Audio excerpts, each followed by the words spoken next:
Now, Marty, I guess. Here we go. All right. So I'd like to thank everybody for joining. And what I'll do is acknowledgement, and then we can do introductions of our panelists, and then you can all do, your career in 1 minute. All right.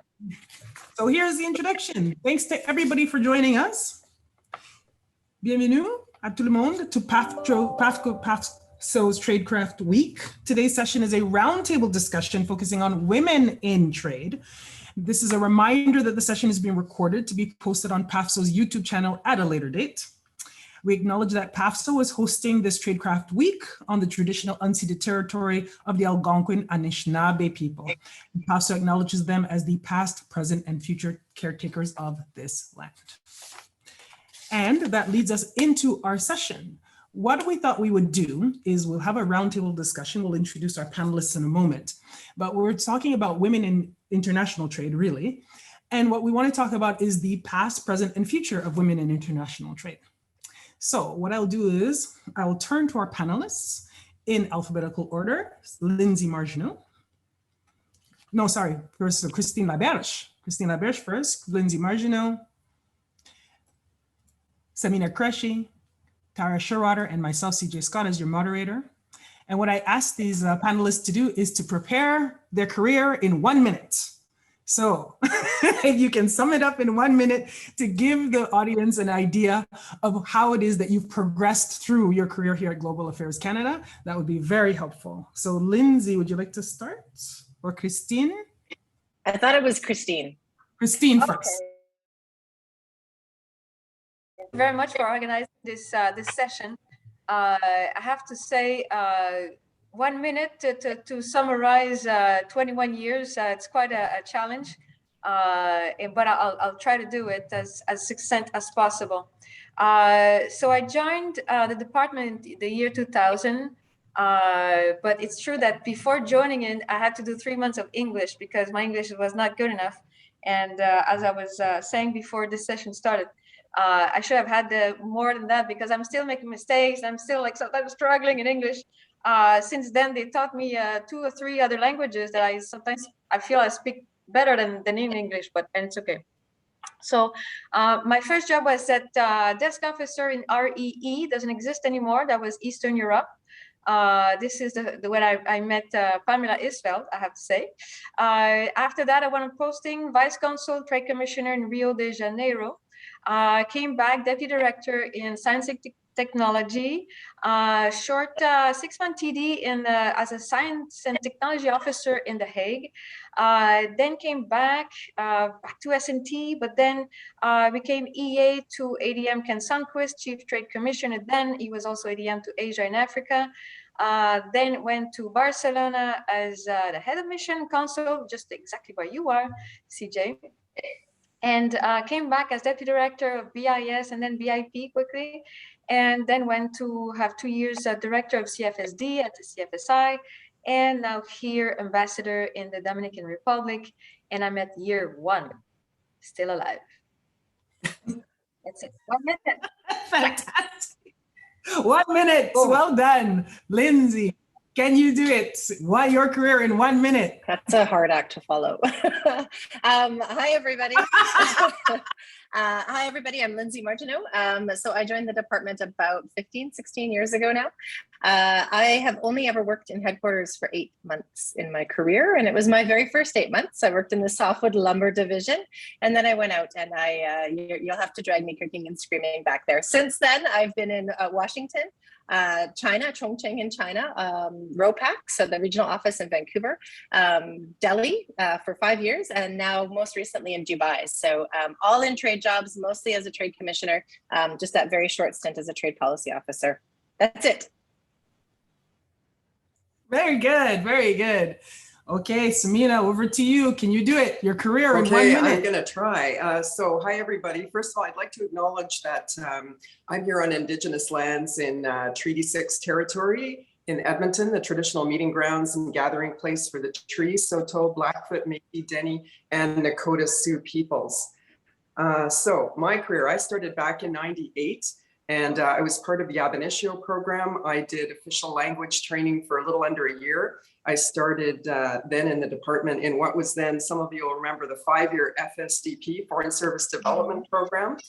So I started doing 3 years in Ottawa, and I cycled through, well, I started in the Team Canada Trade Missions Division. Then I worked in trade policy and in the legal bureau. My first posting was in Milan. I was a junior trade officer, and I was also managing the consular program, and I was the mission security officer, which took on more, let's say, importance because that was right around 9/11. Then I was back to Ottawa. I worked in arts and cultural promotion, and also did Trio 1 deployment in it was about 10 missions abroad and a couple of the regional offices.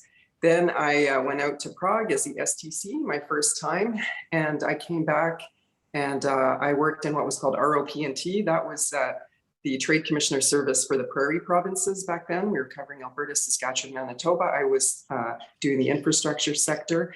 Then I was 5 years as STC in The Hague. Now I'm back in Edmonton. I'm doing virtual language training in preparation for my next assignment in Rome next fall. So I've got to dust off my my Italian. Hope that was 1 minute. That was close enough. Well done. All right, Tara, can you do it? Your career in 1 minute. I can. So I'm in Winnipeg, so I'd like to acknowledge that I live and work in Treaty 1 territory, which is the homeland of the Anishinaabe, as well as the Cree, Dakota, Dene, and Ojibwe people, and the homeland of the Métis people. Here in Winnipeg, I'm the regional director of the regional office for Manitoba and Saskatchewan. The ROP&T, where Samina worked, has since broken up. I started my career working, doing French as a good prairie girl that didn't speak enough of it. And then I went to Team Canada. So when we used to fly the Prime Minister and all the premiers around, we have horror stories to tell, Samina and I both, I think. And after that, I became a senior trade commissioner in Osaka. I came to the department speaking Japanese, so that was to my advantage there. So I was a senior trade commissioner in Osaka for 4 years. Yes, we used to have a consulate general there. And then after that, I went to Edmonton, the regional office of ROP&T, so responsible for the 5 offices. I was senior advisor for policy and planning and senior trade commissioner for Northeast Territories in Nunavut. I was there for 4 years. And then actually I took a leave of absence. I was meant to go on posting, and I took a leave of absence to work at a university as assistant vice president of finance. So everything non-academic. Did that for 4 years, and then came back, was deputy director in Ottawa for Japan, Mongolia, and Korea. Had lots of opportunities to promote the free trade agreement, which had just recently been signed between Korea and Canada. And then went as senior trade commissioner in Mumbai. So I was there for 3 years, and now I'm here in Winnipeg for an assignment of 3 or 4 years. Fantastic, fantastic.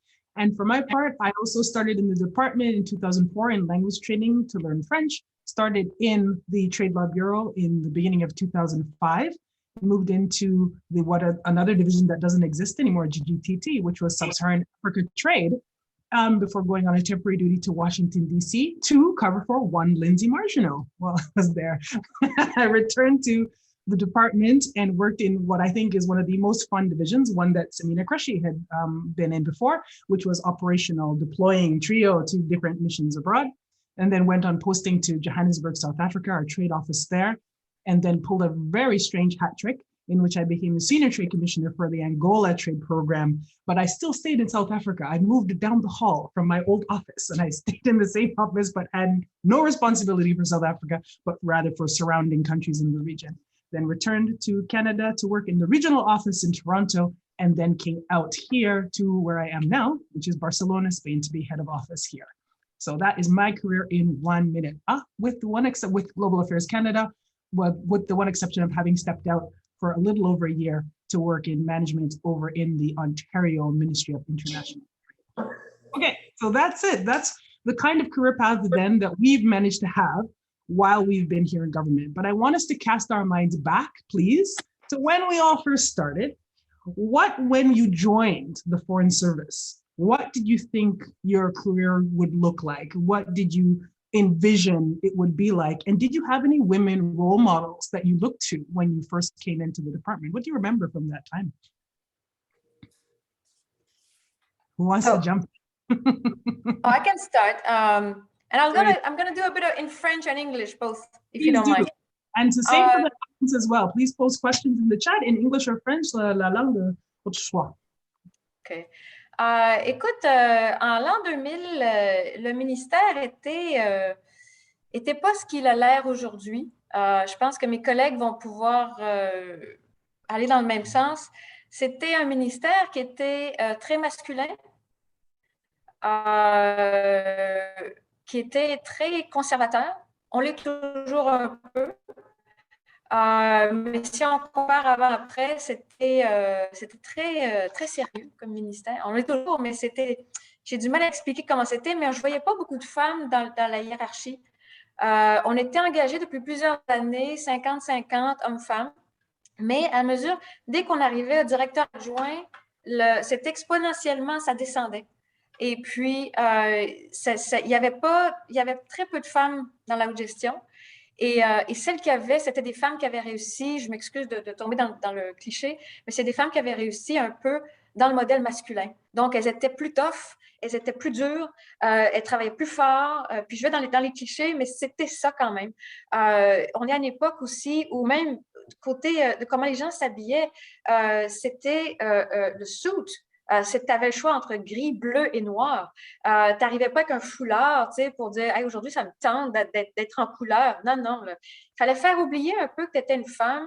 Il y avait plus de francophones à l'époque dans la haute gestion, mais je dirais que les francophones étaient parfaitement bilingues. Puis moi, je ne me sentais pas à l'aise parce que mes premiers meetings, on va dire, j'avais mon directeur adjoint, Bob Brooks, que j'aimais beaucoup et que Pamela va se rappeler. Il m'envoyait dans des meetings puis dit « You go and take some notes, LeBerge ». Fait que là, je revenais puis je dis « Oh Bob, I don't know ». Je comprenais la moitié. Je pouvais ou écouter ou prendre des notes, je ne peux pas faire les deux. Là, je revenais puis je disais « Je ne sais pas ». Fait que ma conclusion, c'est que je ne savais pas si j'allais rester. Je ne me voyais pas dans comment le ministère était à ce moment-là, je ne me voyais pas dans le... J'étais pas sûre. Je me suis dit, on va tester pendant 5 ans. Mais là, je suis encore là. Did anyone else see that as well? Whereas there weren't very many women and the women who were there were like supermen almost. What else did we see when we first joined? Go ahead, Tara. Well, I was just going to say, like, I remember, you know, when you have your briefing and you know, we're Samina and Christine and I are all sort of the same epoch era. Is it that long ago that it was an era? But we had the, you know, briefing for new trade commissioners, and there was a session just like this. And I think it was Catherine McCallion, who, you know, was notorious for overworking and not taking care of herself and, you know, devoting everything to the department. And she was talking to us and, you know, and then someone was like, well, what about work-life balance? And she's like, well, don't do what I do, but, you know, you should try. And so we had very few examples of work-life balance. And we had people, you know, someone else, that same session stood up and said, well, if you're a woman, you need to marry a poet or a chef. And I'm like, really? Like, I was married already, so it didn't matter. But, you know, I'm like, surely there's partners available that can, you know, but the expectation was you need to be single or you need to have this portable spouse. And it's true, we have to have portable spouses, but, you know, it was almost like deflating after that. And I remember over my career, I know things have changed, but I've only reported to a woman for 2 years out of the 20 that I've worked for the department. So, you know, I've always reported up to men and there's always been men above them. And so I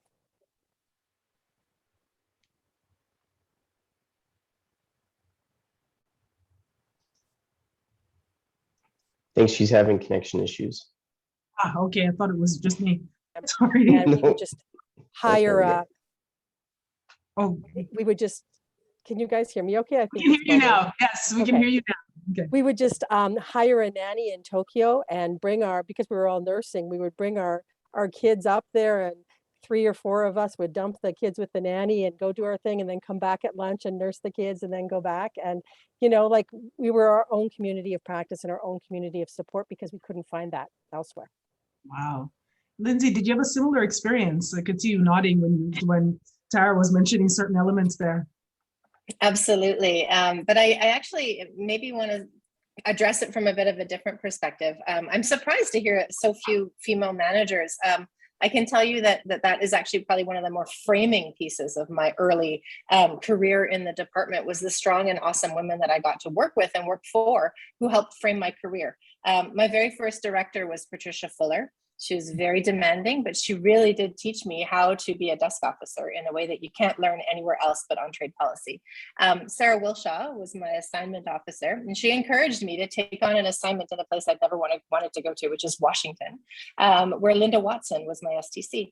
And so working, I think, through the three of them really taught me within my first year in the department how to be a trade commissioner and how to be a woman in the department. And it was actually quite positive. So nodding around, because I do feel what Tara's saying, but at the same time, I think I had a bit of a different spin on it. Mm-hmm. And Sabina, what was your experience? What did you see and experience when you first started?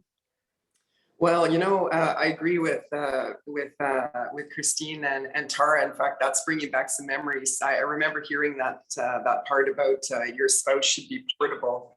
I'm going to even go back before I started, after I'd been accepted and before I moved from Edmonton to Ottawa. Someone I knew here had recommended that I read a book, and I don't know if any of you have read it too. It's called Envoys Extraordinary, and it's a history of women in the Canadian Foreign Service, and it was written by journalist Margaret Weirs in 1995.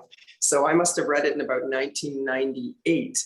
And I learned things that I couldn't have imagined, that women couldn't write the Foreign Service exam until 1947.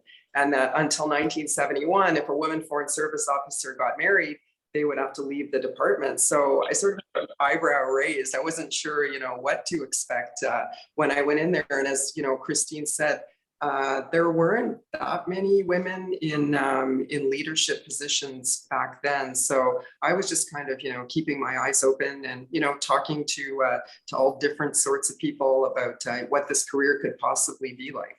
With that knowledge that I've read in the book in the back of my head, but also thinking that, well, things are progressing from that time. Because in that book, the author chronicles 22 women in the Foreign Service up to that point. Indeed. I have to say, I have the book, and someone offered me the book when I joined the department. And when you grow up and everything is 50-50 everywhere, from kindergarten to a university, men and women equal and everything, and all of a sudden you have this weird feeling, what is this new environment? So I didn't read the book until 5 years into the department, and then I remember I had that book. I went to get it, read it. I'm like, now I understand where I am. That it was a bit of okay, I get it. Can we get the name of the book? I'll put it in the chat. There's been a question. What exactly is it? I want to read it now. Oh, okay. It's called Envoys Extraordinary, and the author is Margaret Weirs, Weiers, and it came out published in 1995. There you go. Well, I remember when we started out in trade that the deputy minister at the time was Mary Lucy Moran, and that she was held up as really an example of how far women could go in the department. And I remember much being made of the fact that at the time she had 4 children. And this was highlighted in a way that, the men being fathers was not highlighted in anybody else. I don't recall knowing the marital status or parenthood status of any man in the department, but Mary Lucy Moran was a woman at the top and she had children. And this is what was highlighted. And I think the fact that it was so highlighted actually had the reverse effect, where it told me, you know what, this is unusual. This is unusual in the department to be able to navigate while balancing family obligations, while balancing relationships and whatnot, in a way that sometimes men don't have to face the same kind of choices that we do as women. Can I speak to that? Because I found that quite enlightening for me personally as well. I also have 4 kids, and I found it interesting because up until then, I felt like, people would say, how old are your kids? And I would say, whatever, between the ages of, like 8 and 16 or whatever it was at the time, right? And I never wanted to I never say how many I had, or, the people who move, but other than that, I always felt in certain situations that I had to kind of be calm about it. Christine saw me big and fat on our cross Canada tour, I think with one of them, but when when she, when it was talked about how many kids she had, and I remember even noting, okay, her youngest is 12, so maybe that's when you can start to breathe a little bit or something, because I had younger kids than her. But this idea that, you could be successful and you could be a mom, and sometimes for her, some of the qualities that made her really good at what she did were qualities that she took from being a woman, not from being a man, which had been our examples previously, as Christine said, right? So she was nurturing and caring, and she talked to you as she wanted to know about more than just your work persona. And this was completely different than the examples. We had great female examples, but as Christine said before, they were always, in the suits and we felt like we had to to be masculine in order to succeed. And that sounds terrible in this day and age, but it was still lingering in foreign affairs at that time. Ouais. Oui. Et puis, en fait, juste rajouter, c'est vrai que Marie-Lucie Morin, c'était le fait que oui, elle avait une famille, mais elle réussissait en tant que femme.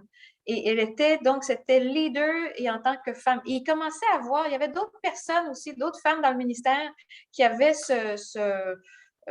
cette façon d'avoir le leadership féminin, on va dire, mais ça commençait. Et là, on était capable de les nommer sur une main. Et donc, moi, j'avais demandé, quand on est rentré au ministère, il y avait un programme de mentorat et j'étais tellement inquiète à dire, mais c'est quoi cette place-là? C'est quoi cette organisation-là? Moi, je pensais que j'avais le jackpot, on est rentré au ministère, wow! T'appliquais, on était je ne sais pas combien de mille, puis ils en prenaient 80, t'es comme, wow, je fais partie des 80. Puis là, tu dis, ouais, je ne suis pas sûre. Là. Et donc, le mentorat, j'avais demandé, je veux une femme, parce qu'on avait droit, on pouvait choisir homme ou femme. Je voulais une femme, je voulais qu'elle soit mariée, puis je voulais qu'elle soit francophone, puis je voulais qu'elle ait des enfants. Puis ils ont trouvé quelqu'un pour me jumeler qui était Daniel Ayotte. Et Daniel Ayotte aussi, ça a été pour moi un grand modèle de personne qui avait réussi en tant que femme. Et donc, qui avait réussi à avoir cette vie complète. Mais ça montre quand même qu'on avait cette inquiétude-là quand on est rentré au ministère. Yeah. Okay, and then looking back again, do you recall any kind of behavior or attitudes that were prevalent then that wouldn't fly now, that wouldn't go now? I was just talking today, a small example. I started in the Trade Law Bureau, and when I was there, I remember having an articling student, so somebody who has graduated from law school but has not yet become a lawyer, who was working with me on a file. And because I was a lawyer in the section, I was giving him some work to do. I was giving him feedback on his work, and I said one thing that he had to do, I think was something more administrative as he was working on the document, like putting in the page numbers or something like that. I said, make sure you do all these things. And his response to me was, I'm sure someone will do it. I said, well, hold on. You're going to do it. My friend, you are going to do it. And please do not refuse work that's given to you by lawyers in this section. And I had to pause at the moment and say, what was that about? Was that him getting up on his high horse and maybe had nothing to do with me? Maybe it was just him. Was it him pushing back against me as a woman, as a Black person, as a Black woman, as a junior lawyer, as opposed to a more senior lawyer? What was that about? And I still really don't know. But those are the kinds of things that sometimes over the course of your career, you get pushback that sometimes other people don't get. And I'm wondering what experiences some people may have had.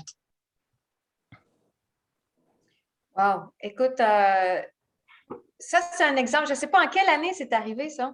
That was in 2005. 2005. Okay. Yeah.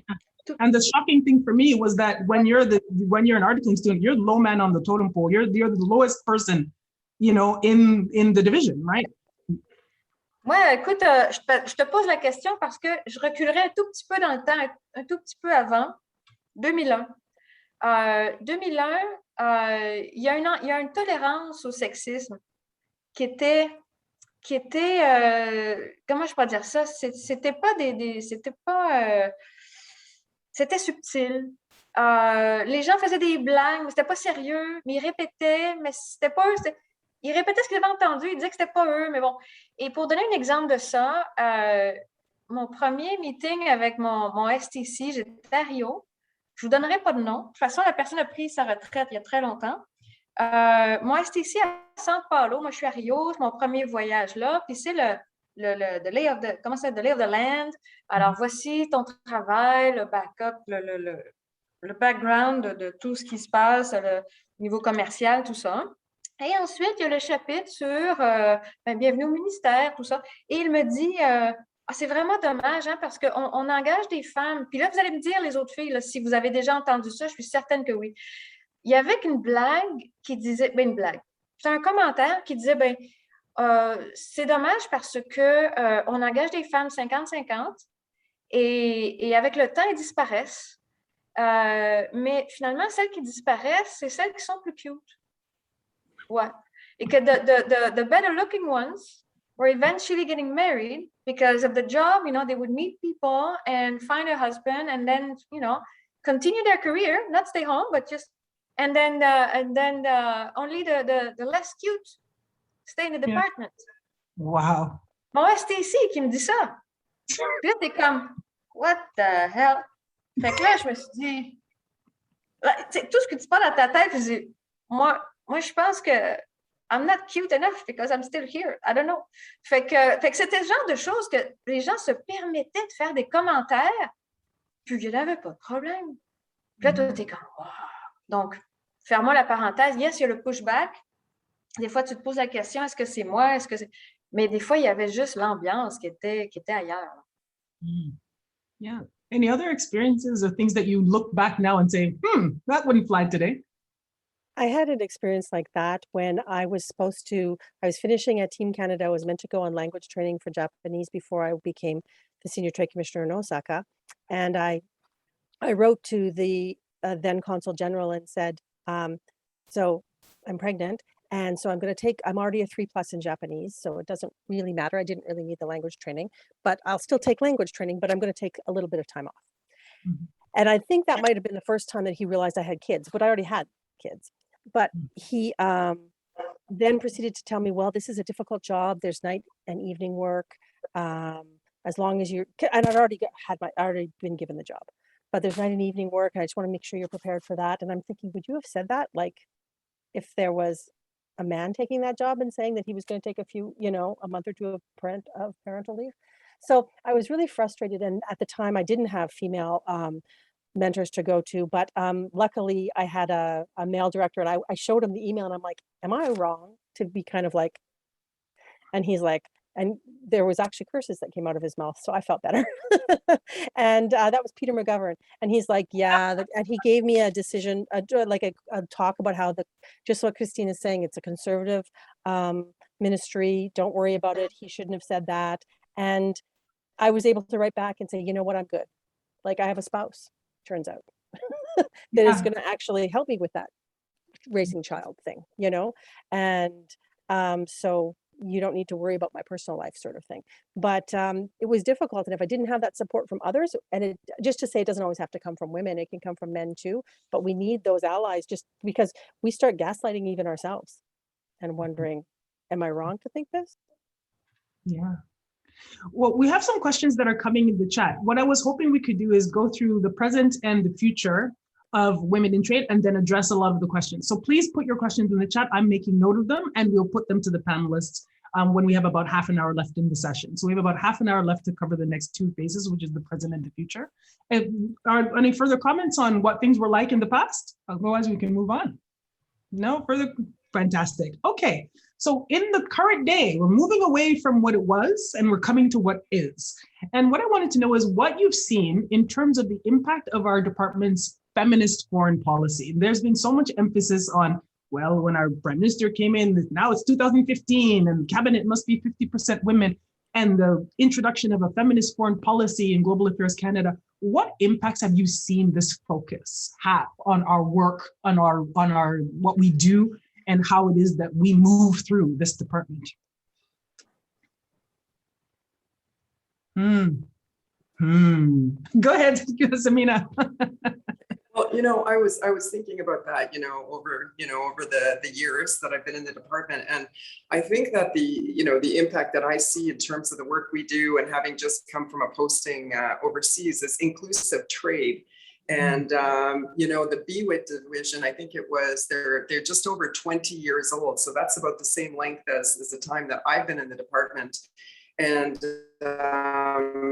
in terms of the initiatives that we do, there are more listeners, and BPE also has been a big supporter of things. And I've left The Hague now, but we had partnered with our colleagues in Belgium and Warsaw. They did a Women in Tech mission last year, and they're doing it again. And so to have a regional approach, we partnered with them on that. And so I think I saw more examples of where we were dedicating and all over the network, all over the world, resources to get more female entrepreneurs out into the markets. And also there are more tools. I did a little scan of our website, and I saw this toolkit for Canadian women doing business with the EU. I was glad to see that. And, I was reflecting on some of the work that we did at the embassy with FPDS. So in The Hague, they are involved with something called the International Gender Champions Network. And that involves, I won't go into the whole thing here, but it's to make gender equality a working reality. And they approach heads of organizations, and also when it came to trade, heads of businesses. So we would try and work with them to identify different business people who could, like in one of their initiatives is to take a gender pledge, so that a head of an organization won't sit on a panel only comprised of one gender or the other. So those are some of my thoughts about how that focus has influenced and directed the work that we do as trade commissioners. What else have we seen? We are also not just talking about ourselves in terms of our own careers, but also, as Mina's been pointing out, is the clients that we serve. What have we seen in terms of encouraging women entrepreneurs in international trade?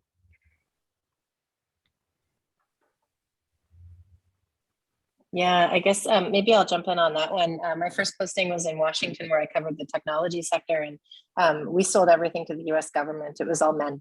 It was all men who came into my office. It was all men who we were selling to. And I remember the one woman who I actually dealt with there because it was so unique. That has changed. I would definitely say that whether because of government programs or because of how things are changing in Canada, we do see a lot more women entrepreneurs, and we see them in untraditional sectors, right? The head of the Defense Association in Canada is a woman. We have the president of the Canadian Space Agency here right now. She's a woman. She's meeting with her counterpart here, who's also a woman. I don't know if I would have seen that 15, 20 years ago when I first joined. I think that it's changing. Maybe it's just what I choose to see. Mm-hmm. And what do we see in terms of our postings? Sorry, go ahead, Christine.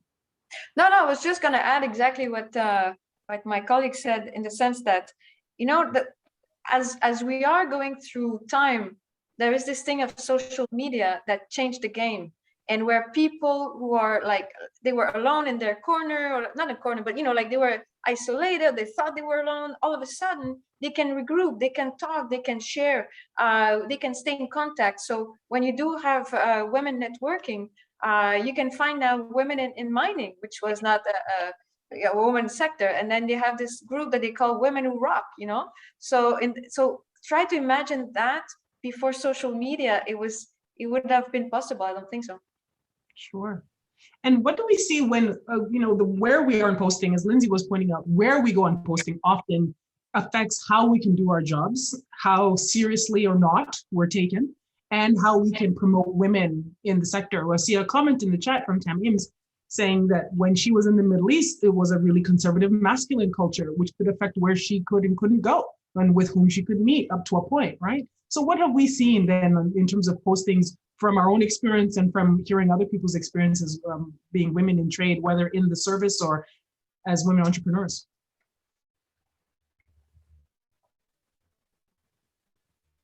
I can maybe comment on that. I've served in places, I've not served in the Middle East, but I've served in places where more often than not, I was the only woman in the room. Being a foreigner, being white, it was, there was privilege that came with that. And I was allowed to act in a certain way. But even on posting, my first posting to Japan, I had worked in Japan polyester uniform because all the men wore blue and the women wore pink. So, I'd been down that road, and that was in the 90s. I'm old. But what I found is that they would give you the option to opt out of that, but not our own people. And the challenge was, how can we then make space for people from that culture and from that community, and allow them to, you know, give our privilege to them, I guess, or use our privilege to make space for them. And so we did things like, we would have, I would have in Japan, I remember every Women's Day, we would have a luncheon, and it would be bring a friend. So it was my contacts, but bring a female friend so that we can network together. And again, social media has changed now. You can do that online, but before, that was sort of the only way. And I remember just at the end of those luncheons feeling so empowered, because we were a group of you know, executive women that were working hard and doing our best, but really gaining strength and best practices from each other. And there was a lot of eye rolling too, when people started to tell stories. But even the stories, like we've been, you know, you feel empowered knowing that you're not alone. Sure. Any other comments there? I'll add a story from my experience, if there aren't. I remember that, you know, going abroad as a diplomat, I often see people now using, making sure to identify what pronouns identify them. And I often ignore that. I don't use them myself, simply because a CJ Scott from Canada is normally a white man, not a Black woman. And so because of this, when I communicate with people online, I like having that bit of anonymity. And I've gone to meetings and had people look at me with complete shock when I'm the person who walks in attached to a particular name. But I remember that this worked to my advantage. I remember being asked by my head of mission, who was a woman in Zimbabwe, saying, can you speak to a group of women entrepreneurs here in Zimbabwe on the occasion of International Women's Day, and just talk to them about things that are publicly available about how to export. You know, we can do this on do a kind of a mix of public diplomacy and trade. And it was well received.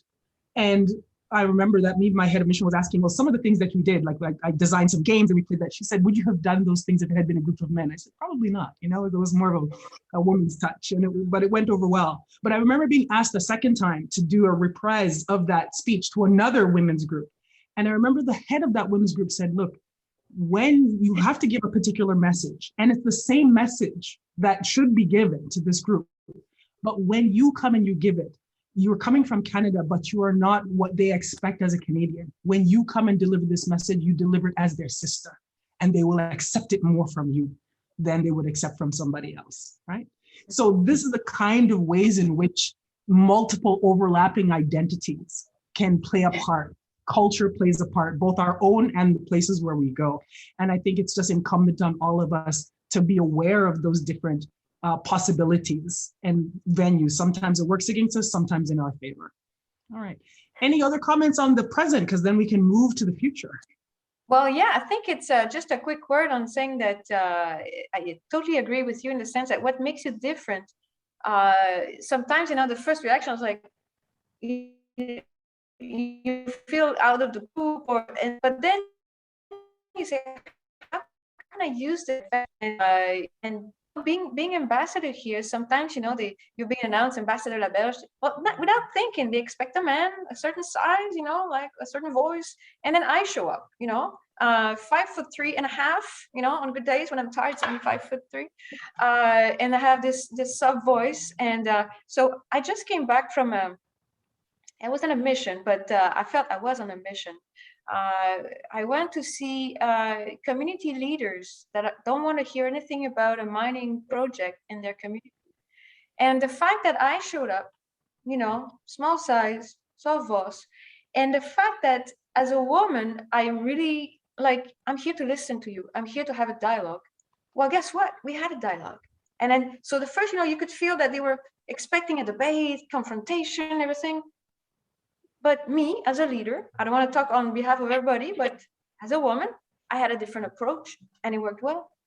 So, yeah, you have to see what makes you different, how it can work for you. And the people who accompanied me, they were scared because, some people in there, they were angry before and all that. And they said, Ambassador, you're not scared. They said, how are you going to crush a 5'3" woman, in the room? That would be that would be a big coward, to crush me with rocks and everything. Maybe as a man, you would look for that confrontation, but as a woman, there's a bit of okay, hang on, let's just listen to that woman. So Sure. sometimes it works for you. Any other comments there?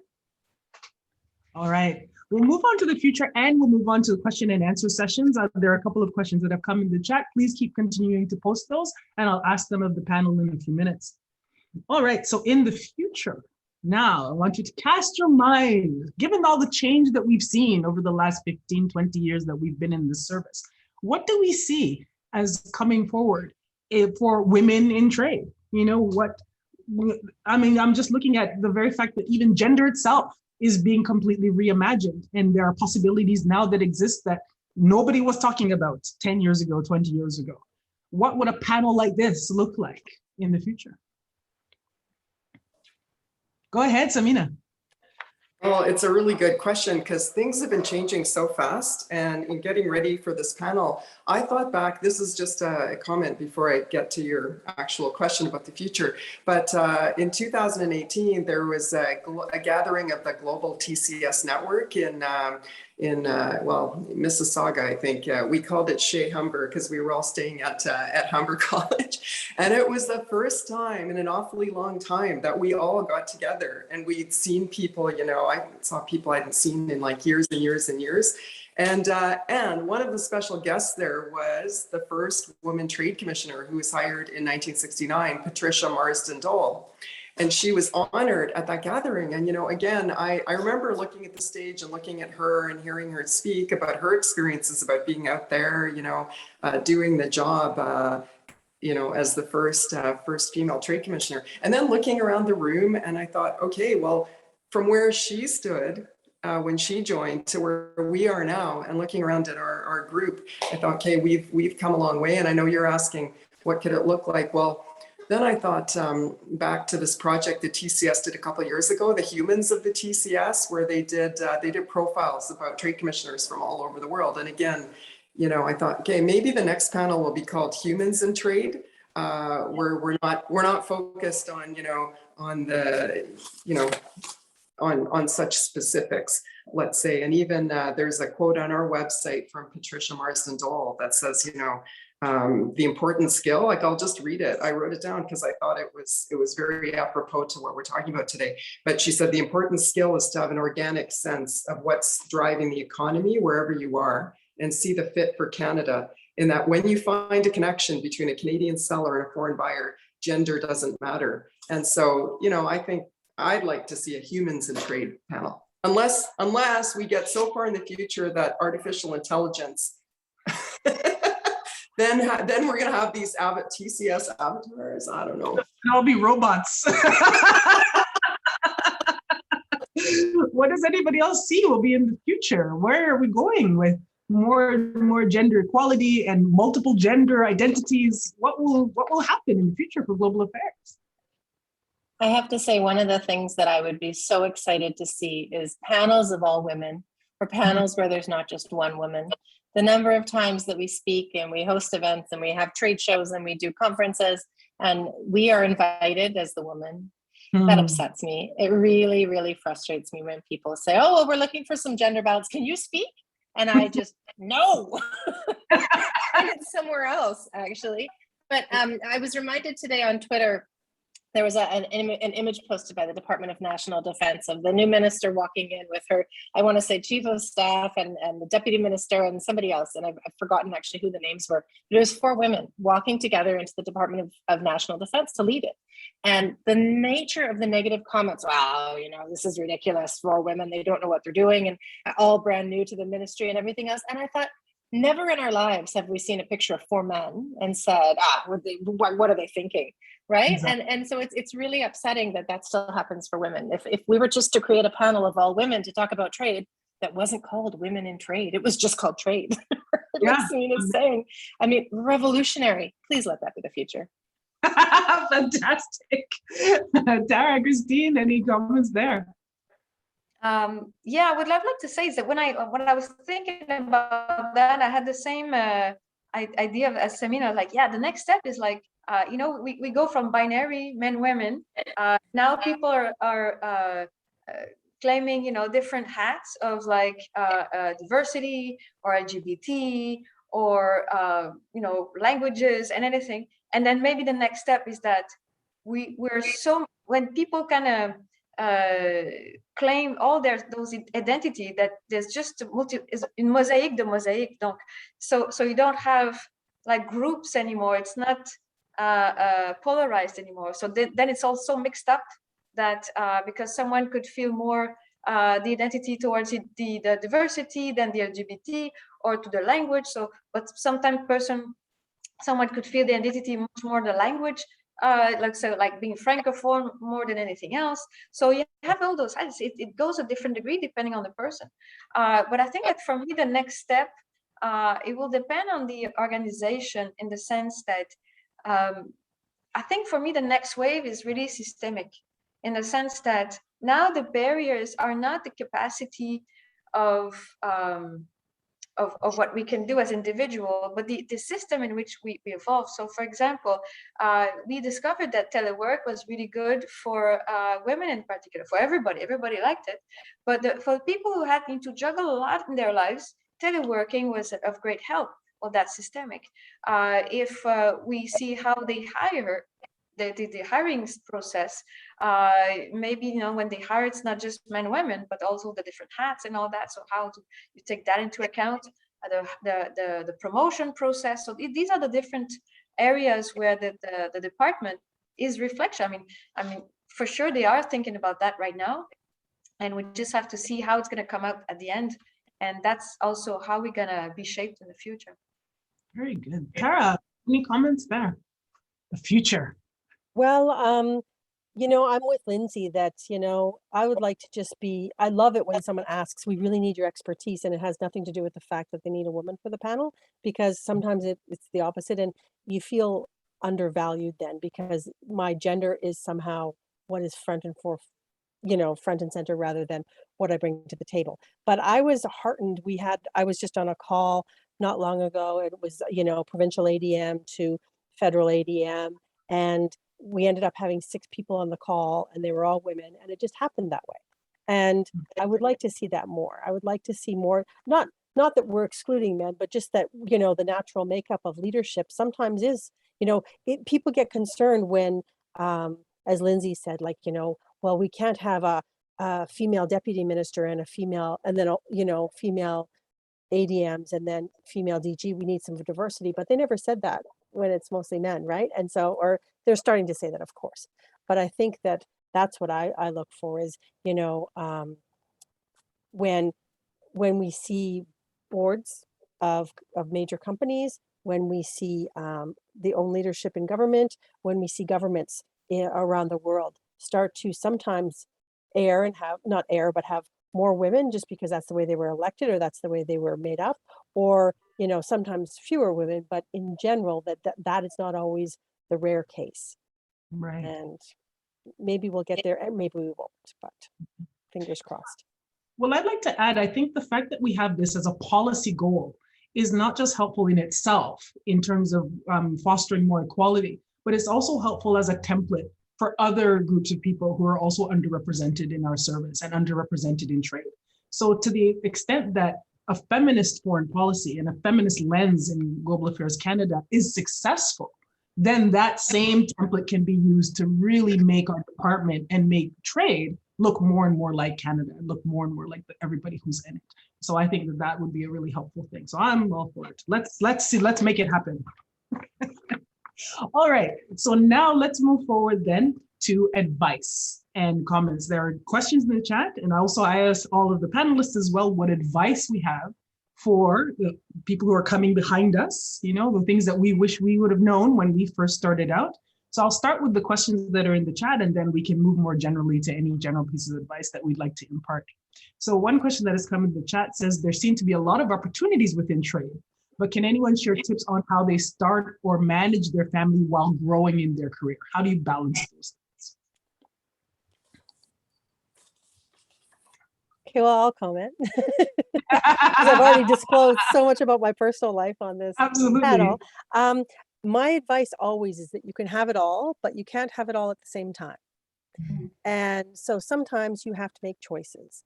I was meant to be on a posting right now somewhere else, And I came back to Canada because I had a teenage daughter that was struggling. And that was a choice I made for my family. And so I think, that her health concerns were more important to me at the time than my career or where, someplace interesting that I could go. And that happens, right? It doesn't mean that I'm enjoying what I'm doing right now any less. It just means that it's different. And I think that sometimes we feel that we have to do everything at once. And, especially a lot of the young officers probably think that they're going to be ambassador before they're 40. And you have to have a sense of zen in this department, because every fall when you fill out those 5 things, this year my spouse said, I don't even know if I should, I've given the list to my kids before and they've chosen and said, well, this one would have better internet service than this one. I think Lindsay knows that's why I chose India over Myanmar when given the choice, because my one son decided that the internet would be better. But it's not just that. Even in the department, I've had postings, I have PCFs in my hand, and then someone from the department comes and said, we really need you to go here instead. And I go or I don't. I mean, it's a discussion, but you have to be zen about it, because you think you're going to direct a path and it's not going to happen that way. But you do have to have an understanding spouse and somebody who's going to be supportive of that and willing to share. But in a normal relationship, it's, over the course of a year, you kind of divide whose turn it is to do whatever. When you're in a foreign service, maybe that equalization happens over 5 years or a decade. Sometimes it's my posting that's beneficial to me, and sometimes it's a posting that's maybe more beneficial to my spouse's career objectives. But in either case, you can make it work as long as you recognize you can't have everything at once. Okay.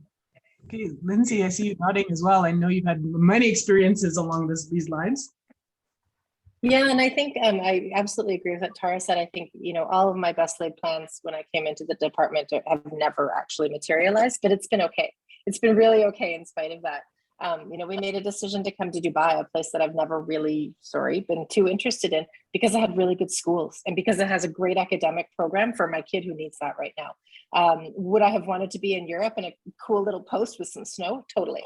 But here we are because it's better for my family. And I think that, as much as you can plan these kind of things, you also, like Tara says, you kind of just have to look at an opportunity and go, yeah, I guess we can make that work. And remarkably, that will be the right thing for you in your career at that time.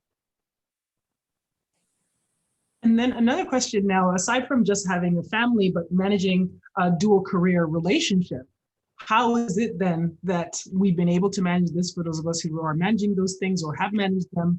How do we face then those particular challenges about navigating your career trajectory when you are navigating with somebody else, in tandem with somebody else? What are some advice or tips on how to make this work?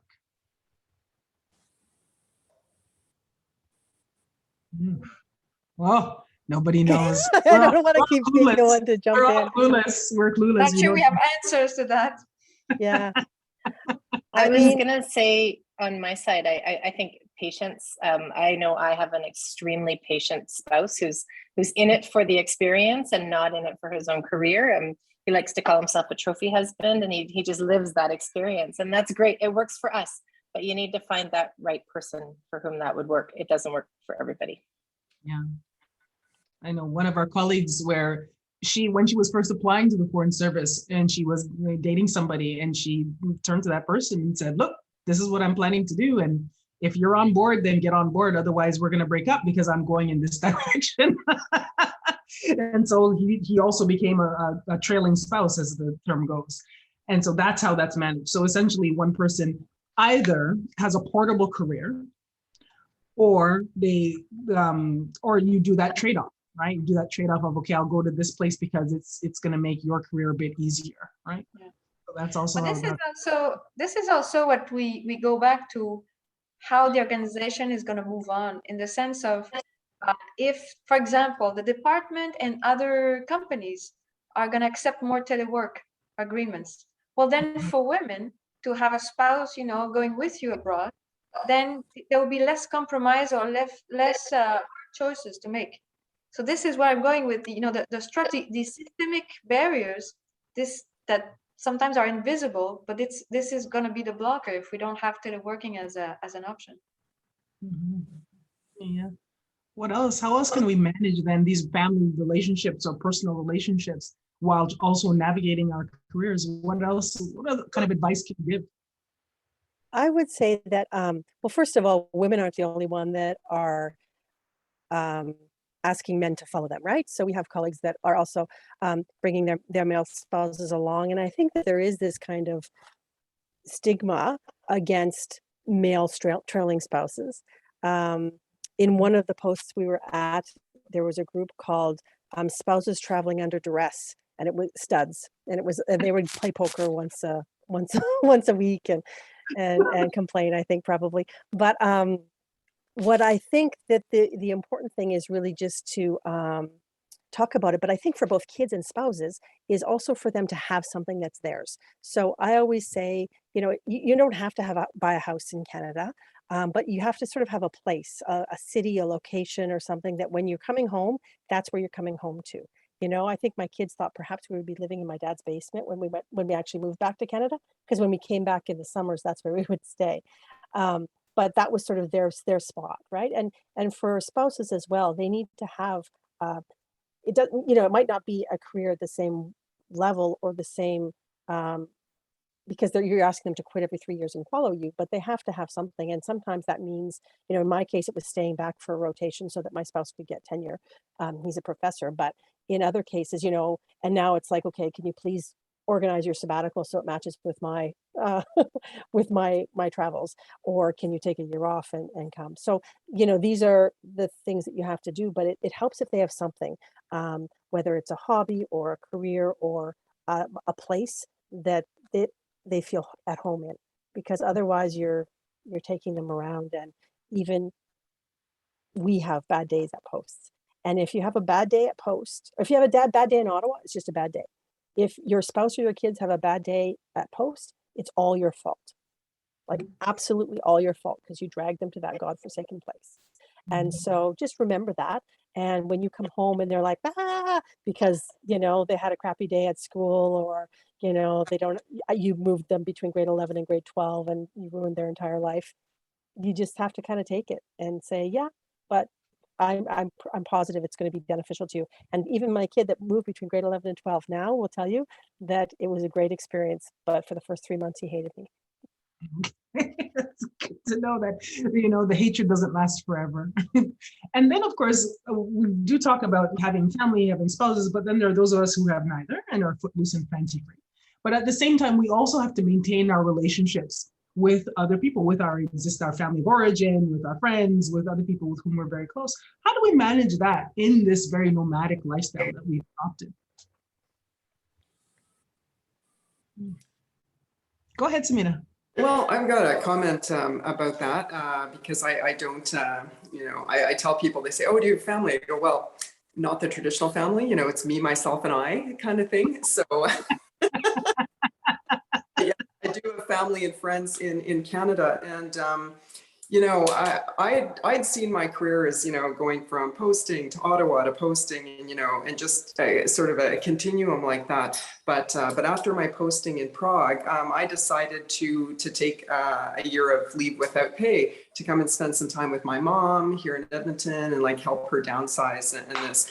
And it ended up, it wasn't something that I would have chosen, but I think, at that time she needed the help. And I decided to take that turn in my career. And it was a really important year for me because unfortunately at the end of that year, she got sick and she passed away. So I was here to be present throughout all of that. And in retrospect, it was a fantastic year, but it took a bit of transition because I was used to, go. And back then when we had Blackberries, and we always had them sort of attached, you could feel the energy from them. And it took me a few weeks, months actually to decompress from, always having that thing around. And then I did. And then that led to a turn in my career because after that, I decided I wanted to stay in Edmonton, and I got a job in the regional office. And for me, that I think really rounded out my, let's say my trade commissioner experience, because I worked abroad, I worked in Ottawa, but I never worked directly with the companies. And so I found that really, filled in a lot of blanks, because, going out to see them and hearing really what they wanted from us. And at times, they just saw us as the government. I remember being on a panel with someone from the government of Alberta and the city of Edmonton, and there was me, and somebody in the audience asked, I don't really understand what the difference is between all of you. And, I think who's ever got the funding is probably, the one that they want to talk to. I mean, that was right before Can Export. But yeah, that's just a reflection, sometimes, and I think, other panelists have mentioned that, sometimes you don't know, you want to do this and you end up doing something else, and then opportunities come out of it. And for me, that was a really, really good opportunity. And I'd like to say, if someone has the chance to work in the regional network, take it, because it's a really great learning experience. I learned every time I met with the companies. Yeah. Any other comments there? Because I want to move us into this kind of advice that we can give for the people behind us who are coming up, who are listening to this session, and who will watch it later. Any further comments there? Because I want to give some advice. What kind of advice can we give to women in trade, more junior women, let's say, who are coming up behind us, who are trying to navigate some of these challenges that we faced going through our individual careers? What would you look back and say, you know what, consider this, or make sure you do that? Well, I think that it's not, what I'm going to say is not new, but I think it's important to repeat it. Get yourself a mentor, get yourself mentors, like pluriel, at different level in different area. People tell me like, how do I do that? Well, and then I say, well, it's like, you don't act like, it's awkward when you say like, you want to go on a date with me? You never met this person, so just odd. Well, that's the thing, so when you spot someone you really like or you admire, like start asking like questions, try to get introduced, ask questions, and then it becomes a date on a regular basis with this person knowing, so this is how you do it. Just the same thing. If you just say, you want to be my mentor, it's just odd, and people say, I'm good. I have a few of those. I'm okay. That being said, there is this initiative called Be Her Ambassador that we started like 3-4 years ago. And I really encourage all of you to parts, and that is like, it goes a little bit beyond the mentorship. I like to call it sponsorship, where someone takes you to meetings, introduce you, and then do things for you, talk about you. Mentorship is just like, yeah, remember when I was young, I did this and that, you should do the same, and then you move on, and this person, he has like 50 advice, and he's like, what do I do? So I think for me the key is sponsorship, to find people who take you under their wing, and introduce you to people, explain things, take you to meetings. So, and this is what the Be Her Ambassador is all about. Fantastic. Any other advice that you can give? Anyone else on the panel? What can you say to someone who's coming up? How should they try to navigate some challenges in their career? From my side, I would maybe jump in to say, speak up. I've spent a lot of my career sitting in rooms feeling as though everybody knows a lot more than I do. And maybe I've just developed the confidence now that I realize that what I have to say is actually important.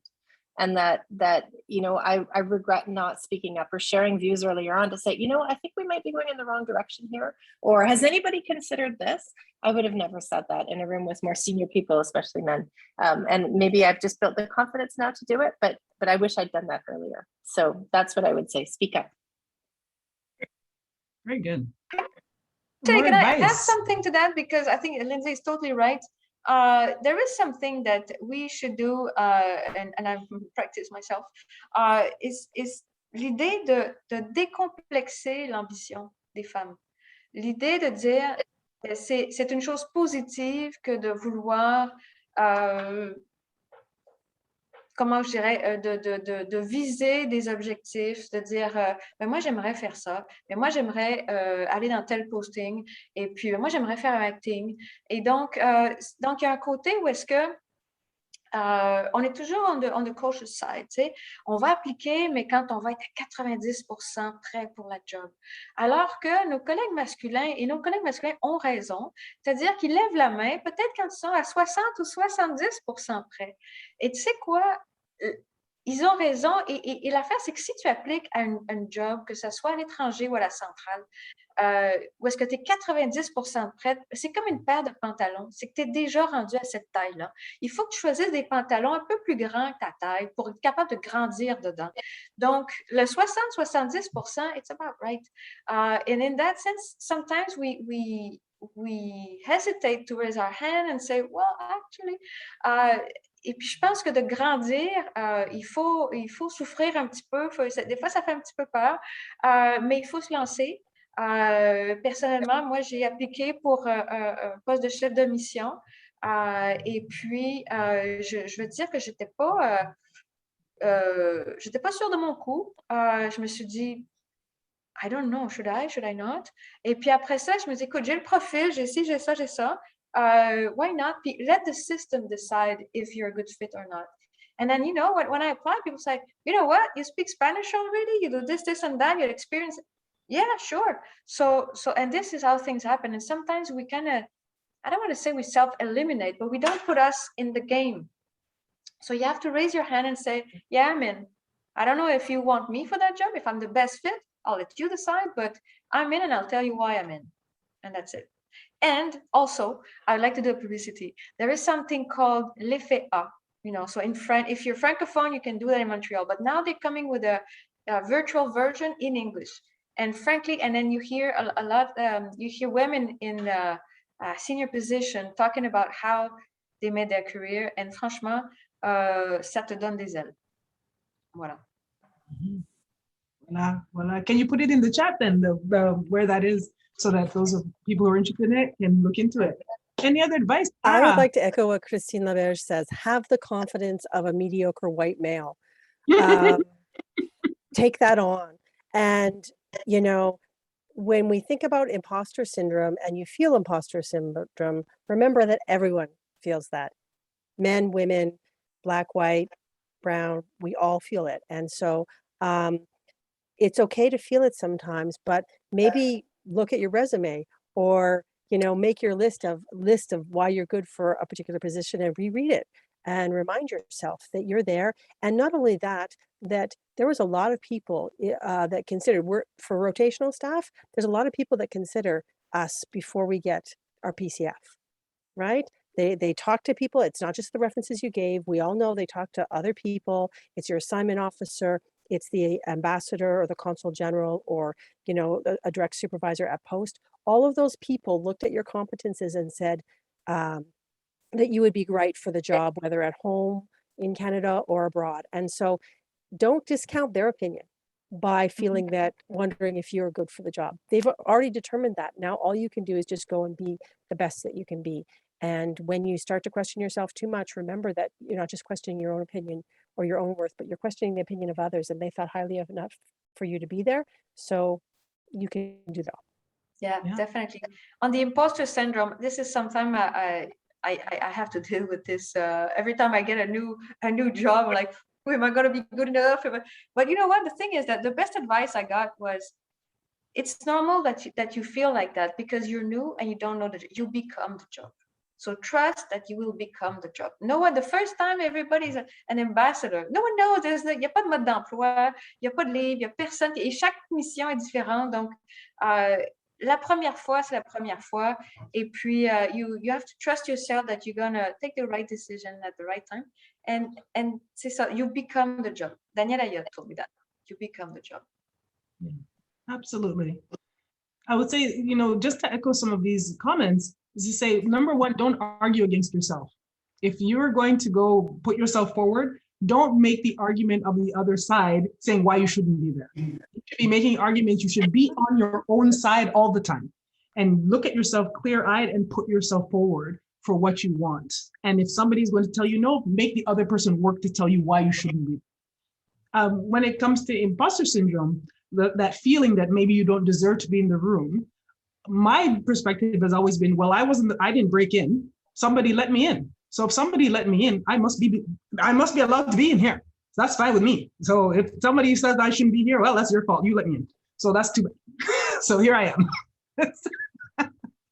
But I would like to give some also more practical advice as well, like more nitty gritty, having to do with Global Affairs Canada and having to do with trade. One thing that I think that we've had experiences in different aspects of trade in the department, that at headquarters, in regional office, at post. And I think that's very important as a trade officer. It's important to have those different perspectives, particularly between trade promotion and trade policy.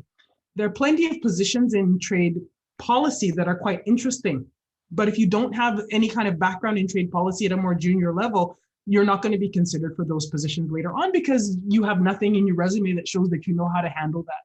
So early in your career, it's important to kind of look at the landscape and where you want to go and say to yourself, how can I get the experience that's going to convince somebody else later on that yes, they should take a chance and put me in that role.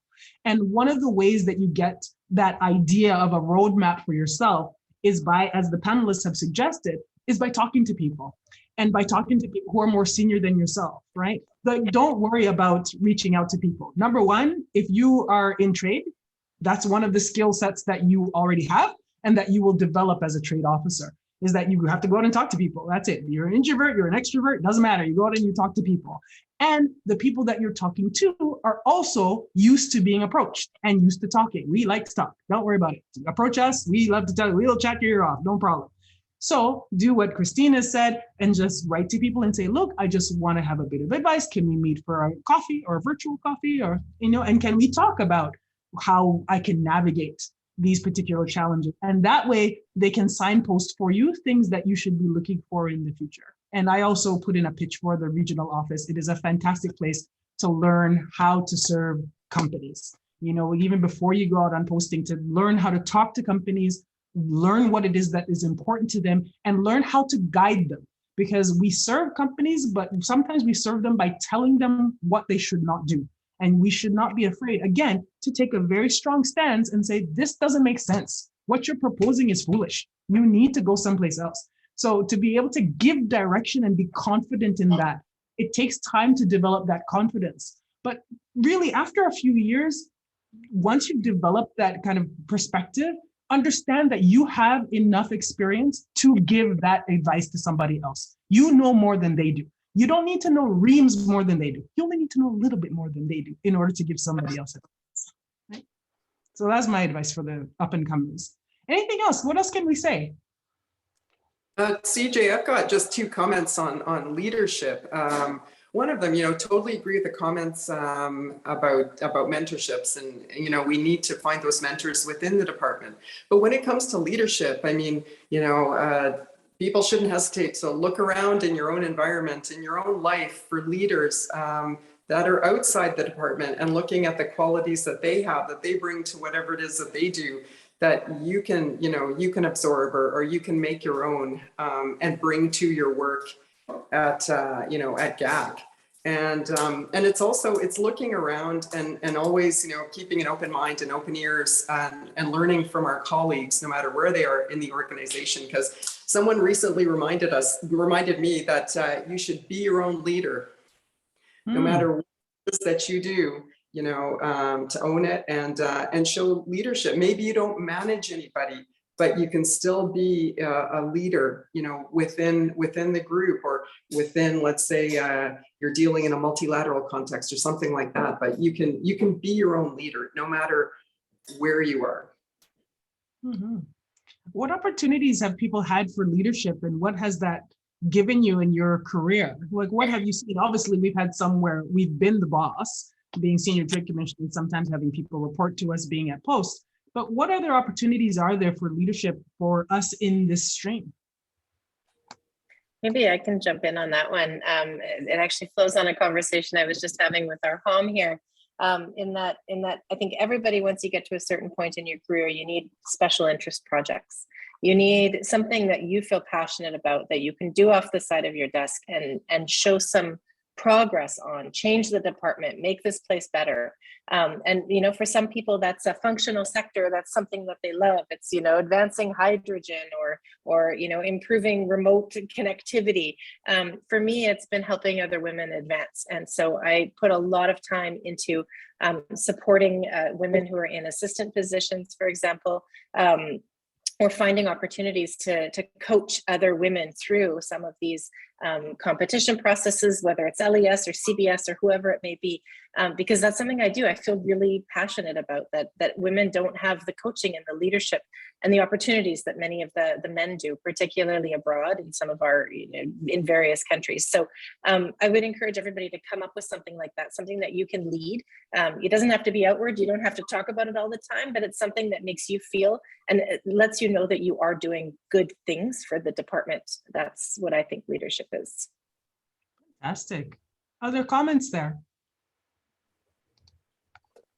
Well, I would just say that the virtual, you know, the last 18 months have been difficult, but what the benefit is that I think we don't have to fly to Ottawa for meetings. There's a recognition that it can happen from all over. And so I think that from that perspective, there won't be as much of a disconnect when you go on posting that you can't still participate in committees or working groups or things like that. And so there's a lot, you know, in B branch in Ottawa, there's a lot of different working committees that you can work on, or working groups that you can work on, but there's also cross-departmental things. And I don't think it has to be that when I'm sitting in Ottawa at this very time, I can do it, but then I'll never be able to do it again.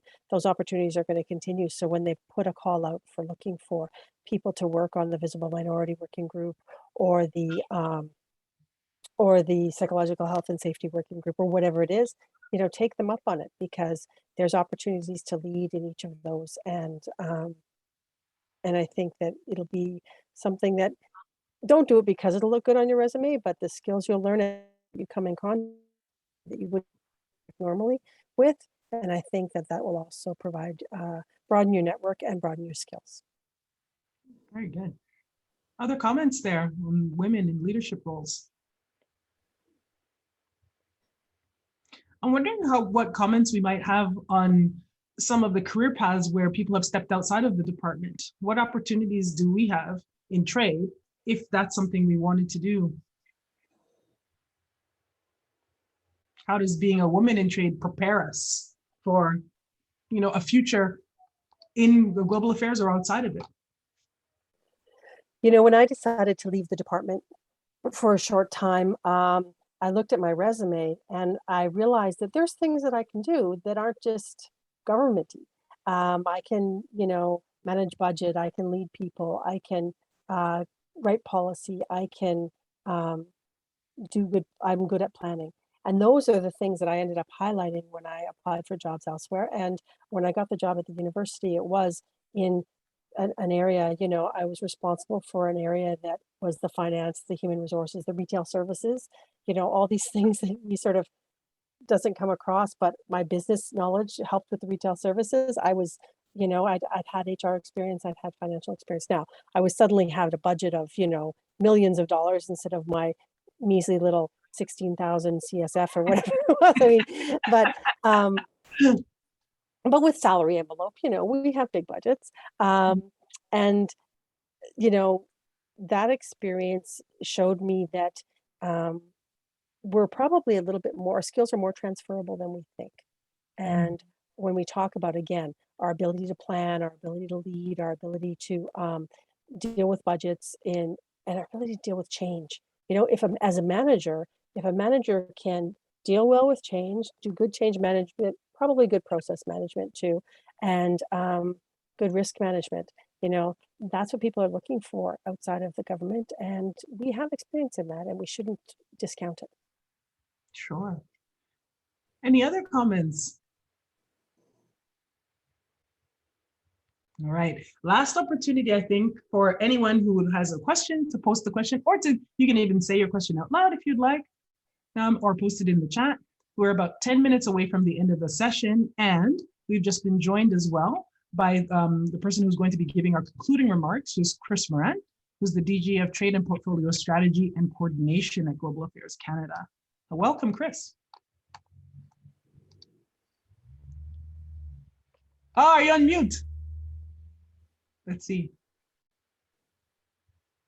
Oh, technical difficulties.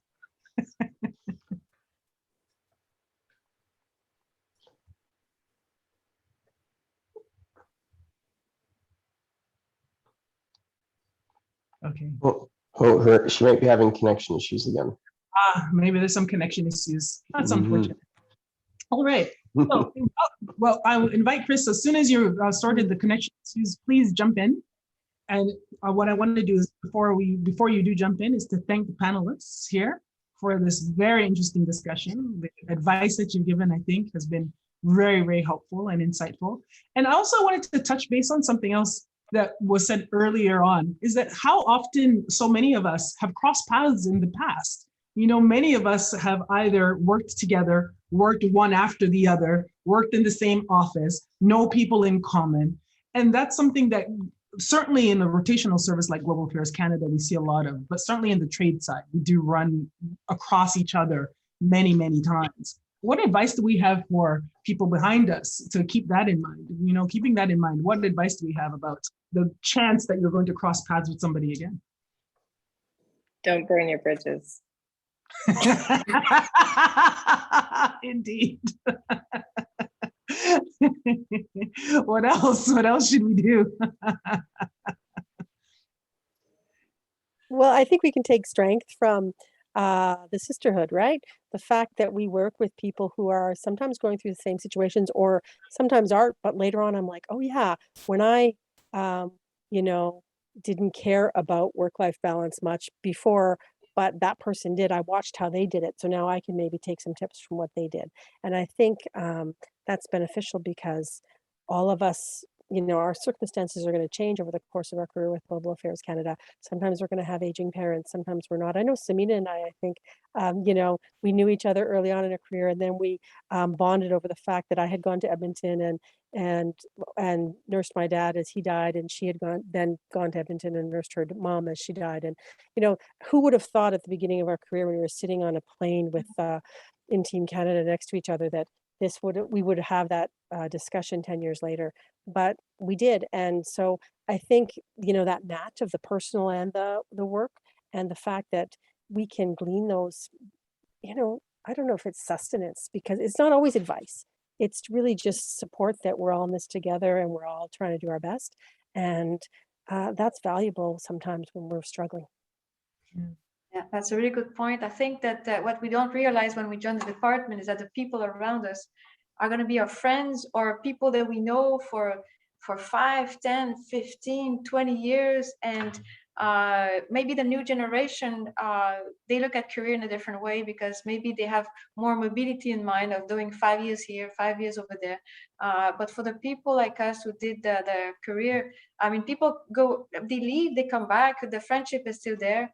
And the network, but more than the network, those friendship, that network of friendship that helps you around the you know, your career, and how people help out each other on personal side is tremendous. So that's, I mean, that's not a work advice, but this is also the environment we live in and we work.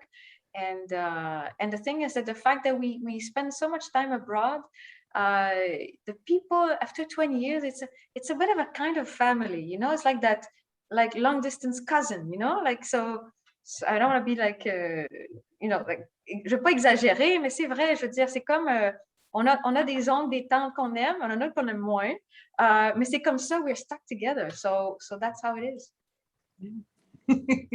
Go ahead. Any other comments there? Chris has joined us. Are you okay? Go I for think it. it's fixed. Hey, fantastic. Yeah, you're good to go. Thank you. Fantastic. Thank you, Marty, as well.